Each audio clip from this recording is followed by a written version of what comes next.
আকাশবাণী কলকাতা। স্থানীয় সংবাদ পড়ছি সুমন মুখোপাধ্যায়। দেশের প্রাক্তন প্রধানমন্ত্রী ডক্টর মনমোহন সিং এর প্রয়াণে ঘোষিত হয়েছে 7 দিনের রাষ্ট্রীয় শোক। তার শেষকৃত্য পূর্ণ রাষ্ট্রীয় মর্যাদায় সম্পন্ন হবে। সমস্ত সরকারি কর্মসূচিও বাতিল করা হয়েছে। নতুন দিল্লিতে ডক্টর সিং এর বাসভবনে গিয়ে পুষ্পার্ঘ্য অর্পণ করে তাঁর প্রতি শেষ শ্রদ্ধা নিবেদন করেছেন রাষ্ট্রপতি দ্রৌপদী মুর্মু, উপরাষ্ট্রপতি জগদীপ ধনখড় এবং প্রধানমন্ত্রী নরেন্দ্র মোদী।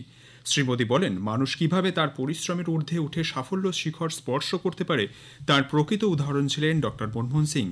একজন সৎ, বিশিষ্ট অর্থনীতিবিদ এবং নেতা হিসেবে তিনি চিরস্মরণীয় হয়ে থাকবেন। প্রাক্তন প্রধানমন্ত্রীর বাসভবনে গিয়ে শ্রদ্ধা নিবেদন করেন স্বরাষ্ট্রমন্ত্রী অমিত শাহ, বিজেপির সর্বভারতীয় সভাপতি জেপি নাড্ডা, লোকসভার বিরোধী নেতা কংগ্রেসের রাহুল গান্ধী সহ অন্যান্যরা। বিভিন্ন রাজ্যের মুখ্যমন্ত্রী ও রাজ্যপালরাও প্রাক্তন প্রধানমন্ত্রীর প্রয়াণে শোক ব্যক্ত করেছেন। শোক প্রকাশ করেছেন প্রধানমন্ত্রীর দফতরের প্রিন্সিপাল সেক্রেটারি পি.কে. মিশ্র। পশ্চিমবঙ্গের মুখ্যমন্ত্রী মমতা ব্যানার্জিও তাঁর সঙ্গে কাজ করার অভিজ্ঞতার কথা উল্লেখ করে গভীর শোক প্রকাশ করেন। প্রবীণ কংগ্রেস নেতা প্রাক্তন সাংসদ প্রদীপ ভট্টাচার্য মনমোহন সিং এর প্রয়াণে গভীর শোক প্রকাশ করে বলেন, তিনি অনন্য সাধারণ ব্যক্তিত্বের অধিকারী ছিলেন। প্রবীণ কংগ্রেস নেতা অধীর রঞ্জন চৌধুরী মনমোহন সিং এর প্রয়াণে গভীর শোক প্রকাশ করেছেন। এক শোক বার্তায় প্রদেশ কংগ্রেস সভাপতি শুভঙ্কর সরকারও বলেন, ডক্টর মনমোহন সিং ছিলেন জ্ঞানের, ঐক্যের ও সেবার এক উচ্চ স্তম্ভ। অর্থনীতিবিদ, রাজনীতিক হিসেবে তিনি চিরস্মরণীয় হয়ে থাকবেন। দেশের প্রাক্তন প্রধানমন্ত্রী ও বিশিষ্ট অর্থনীতিবিদ ডক্টর মনমোহন সিং এর প্রয়াণে সিপিআইএম গভীর শোক প্রকাশ করেছে।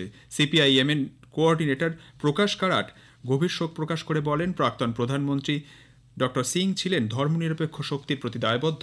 সিপিআইএম এর পলিট ব্যুরোর সদস্য ও রাজ্য সম্পাদক মোহাম্মদ সেলিম শোক জ্ঞাপন করে বলেন, আত্মপ্রচার বিমুখ মনমোহন সিং অত্যন্ত সরল জীবনযাপন করতেন। তাঁর আমলে সাড়ে ভর্তুকি 100 দিনের কাজ চালু, খাদ্য নিরাপত্তার মতো জনমুখী কাজ হয়েছিল। শোক জ্ঞাপন করেছেন প্রবীণ সিপিআইএম নেতা বিমান বসু।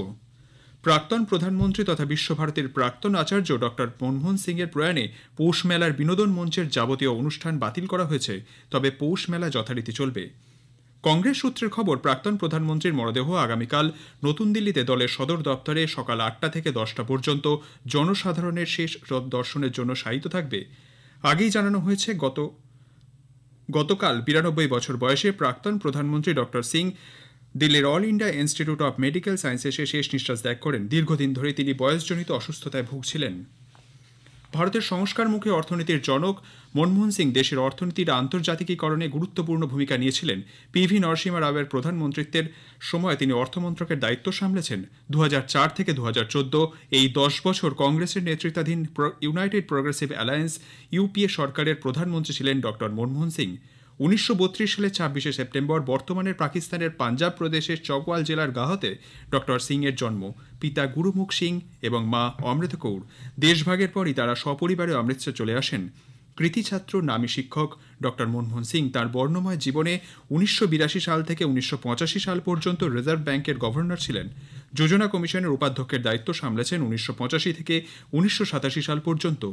অসম থেকে রাজ্যসভার সাংসদ মনমোহন সিং পি.ভি. নরসিমহা রাওয়ের প্রধানমন্ত্রীত্বে 1991 সাল থেকে 1996 সাল পর্যন্ত ছিলেন দেশের অর্থমন্ত্রী। মুখ্যমন্ত্রী মমতা ব্যানার্জি আগামী সোমবার সন্দেশখালী যাচ্ছেন। ওই দিন দুপুরে সরকারি অনুষ্ঠানের মঞ্চ থেকে বিভিন্ন সরকারি প্রকল্পে 20,000 উপভোক্তার হাতে সহায়তা প্রদানের সূচনা করবেন তিনি। এছাড়াও আগামী 2রা জানুয়ারি নবান্ন সভাঘরে রাজ্য স্তরের প্রশাসনিক বৈঠকে বসবেন বলে মুখ্যমন্ত্রী জানিয়েছেন। কলকাতা পুলিশের গোয়েন্দা শাখা গতরাতে মধ্য কলকাতার কলিংস লেন থেকে মোহাম্মদ আবিদুর রহমান নামে এক বাংলাদেশি অনুপ্রবেশকারীকে গ্রেপ্তার করেছে। আবিদুল জাল পাসপোর্ট কাণ্ডের সঙ্গে যুক্ত বলে পুলিশের অনুমান। উত্তর 24 পরগনার গাইঘাটা থানার পুলিশ গতরাতে 840 বোতল বেআইনি কাপ সিরাপ সহ ঝাড়খণ্ডের 2 বাসিন্দাকে গ্রেপ্তার করেছে। এগুলি বাংলাদেশে পাচারের চেষ্টা করা হচ্ছিল। মাদক আইনের ধারায় এই মামলা দায়ের করা হয়েছে এদের বিরুদ্ধে। মুর্শিদাবাদের সুতির নিমতিদা রেল স্টেশনের কাছে দফার ছাঁটকাটা পাড়ার সামনে রেল লাইনে বোমা রাখার অভিযোগে 2 যুবককে গ্রেপ্তার করেছে পুলিশ। গতকাল বিকেলে রেল লাইনে ধার দিয়ে যাওয়ার সময় 2 দুষ্কৃতীকে রেল লাইনে বোমাগুলি রাখতে দেখেন স্থানীয়রা। তাঁরাই পুলিশকে খবর দেন। নদিয়ার ভাতজংলার বকুলতলা পাড়ায় গেঞ্জি ছাট কাপড়ের একটি গুদামে বিধ্বংসী আগুনে ভস্মীভূত হয়ে গেছে। গতকাল বেশি রাতে গুদামে আগুন লাগার পর তা পার্শ্ববর্তী বসত বাড়িতে ছড়িয়ে পড়ে।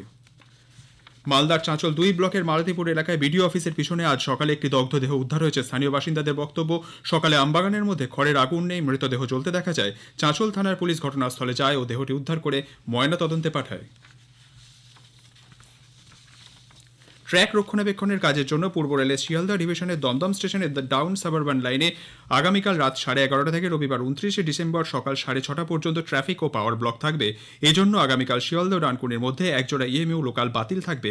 এছাড়াও আগামী রবিবার শিয়ালদা বনগাঁ শাখা হাসনাবাদ ডানকুনি কল্যাণী সীমান্ত শান্তিপুর কৃষ্ণনগর নৈহাটি সহ কয়েকটি লাইনে বেশ কিছু লোকাল ট্রেন বাতিল থাকবে বলে রেল সূত্রের খবর। স্থানীয় সংবাদ এখনকার মতো এখানেই শেষ হলো।